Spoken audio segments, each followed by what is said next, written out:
ભારતના કેટલાક ખુરશીતોડ વિદ્વાનો ભારતની ભોળીભાળી પ્રજાને એવું કહીને ગુમરાહ કરી રહ્યા છે કે આજથી લગભગ 5 કે 6 હજાર વર્ષ પૂર્વ મહાભારતનું યુદ્ધ થયું હતું, જેમાં ગીતા સમાવિષ્ટ છે.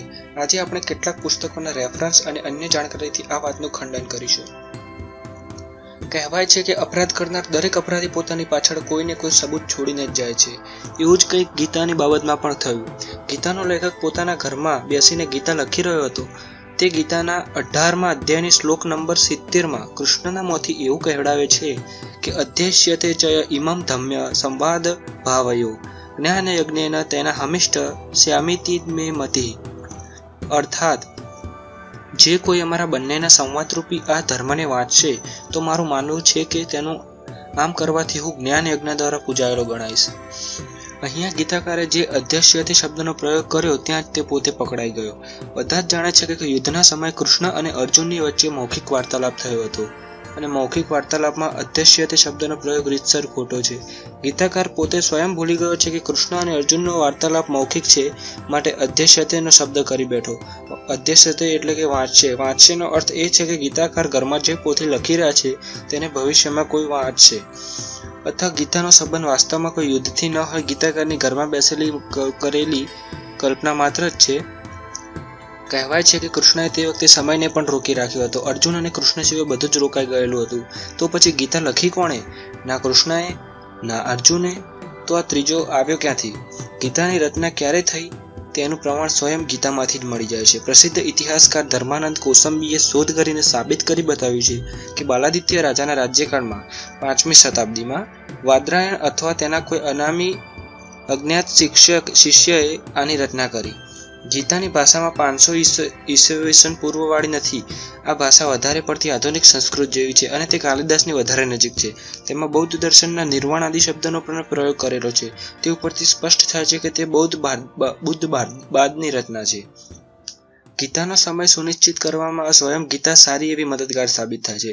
અધ્યાય 13ના શ્લોક નંબર 4માં બ્રહ્મસૂત્ર પદોનો ઉલ્લેખ છે. બ્રહ્મસૂત્રમાં બુદ્ધ દર્શનના ચારેય સંપ્રદાયો વૈભાષિક, સૂત્રાંતરિક, યોગાચાર અને માધ્યમિકનું ખંડન છે. યોગાચારનો વિકાસ અસંગ અને વસુબંતુ નામના ભાઈઓએ સન 350 ઈસવીસનની આસપાસ કર્યો હતો. તેના 40 કે 50 વર્ષ બાદ જ યોગાચાર એટલો પ્રસિદ્ધ થયો કે તેનું પૃથક ખંડન કરવાની જરૂર પડી. આ ઉપરથી સ્પષ્ટ છે કે સન 400 ઈસવી પછી જ બ્રહ્મસૂત્રોની રચના થઈ. લગભગ આ જ સમયે વાદરાયણ થઈ ગયું, જેનું શંકરની ગુરુ પરંપરામાં આદિ સ્થાન છે. વાદરાયણ, તેનો શિષ્ય ગોવિંદ ભાગવતપદ અને તેનો શિષ્ય શંકરાચાર્ય. જન્મ 788 ઈસવીસન. વાદરાયણનો જન્મ શંકરના જન્મથી 200 કે 250 વર્ષ પહેલા ક્યાંક થયો હશે. ગીતાની રચના બૌદ્ધ ધર્મના વિકાસ પછી થયેલી જોવા મળે છે. તેને બૌદ્ધ ધર્મ સાથે બરાબરી કરવાના ઉદ્દેશ્યથી જ કોઈ અલ્પ વિદ્વાન દ્વારા ગીતાની રચના ઘરમાં બેસીને કરવામાં આવી છે.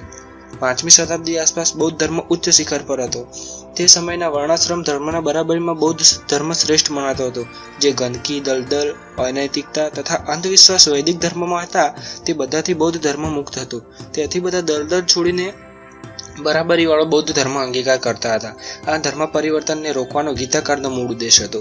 ગીતાકાર એ જાણતો હતો કે બૌદ્ધ ધર્મ ગુણ શ્રેષ્ઠ છે, તેથી તો ગીતાકારે લખવું પડ્યું શ્રેયાંશ ધર્મો વિગુણ પર ધર્માનુષ્ઠિતાત સ્વધર્મે નિધનમ શ્રેય પરમો ધર્મ ભયાવહ. ગીતા અધ્યાય 3 35મો શ્લોક.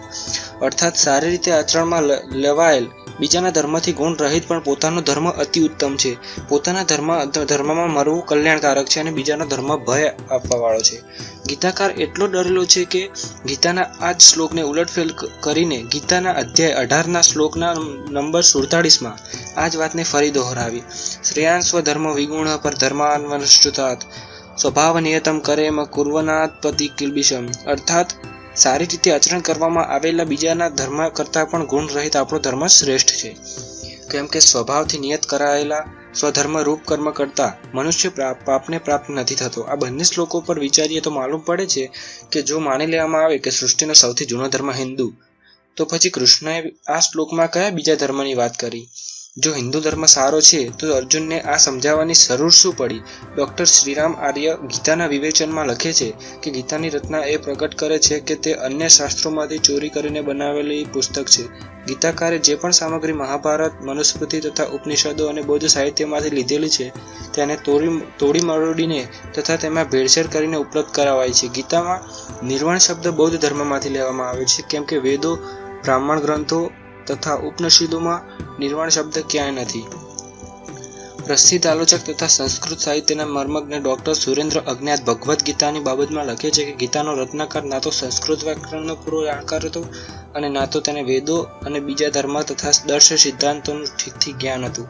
ગીતામાં 176 ની લગભગ વ્યાકરણ વિષયક ભૂલો જોવા મળે છે. 4 શ્લોકો પછી એક ભૂલ, ક્યાંક સંધિ વિષયક ભૂલ તો ક્યાંક અલંકાર વિષયક.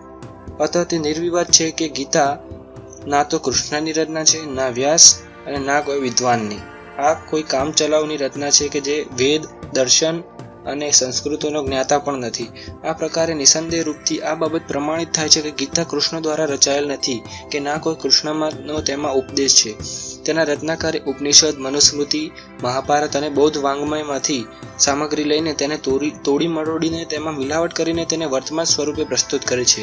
રચનાકારનો હેતુ મહાભારતના નાયક અને મુખ્ય કરતા કૃષ્ણને સાક્ષાત પરમેશ્વર સિદ્ધ કરી, એટલે કે બુદ્ધને ભૂલાવવા તેમનો હેતુ હતો, એ કરવાનો છે. જો તે તેમ ન કરે તો તેને પોતાની વાતને પ્રભાવપૂર્ણ ઢંગથી રજૂ કરવાનો અવકાશ પણ ન મળી શકે.